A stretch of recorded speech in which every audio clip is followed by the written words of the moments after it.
Som a Sant Joan de les Abadesses, que va ser el primer poble que vam fer el primer triangular social més 55 de l'agrupació Barça Jugadors. El fet de jugar entre nosaltres i de fer els quadrangulars i triangulars, inicialment i ara quadrangulars amb l'equip de les noies, doncs és un privilegi. La idea dels triangulars va néixer perquè el col·lectiu d'exjugadors del Barça té una edat bastant elevada i encara tenim la sort de poder jugar a futbol, cosa que no és gaire corrent.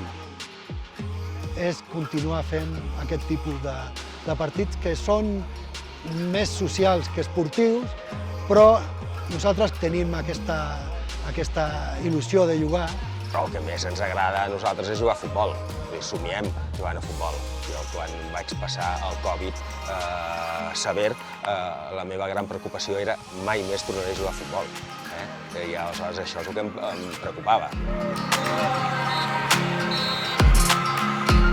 A mi m'agrada molt el tiqui-taca. Llavors jo quan els dic que sortim al camp, primer no fem de mal i segon jugar a la pilota, intentar jugar a la pilota al màxim.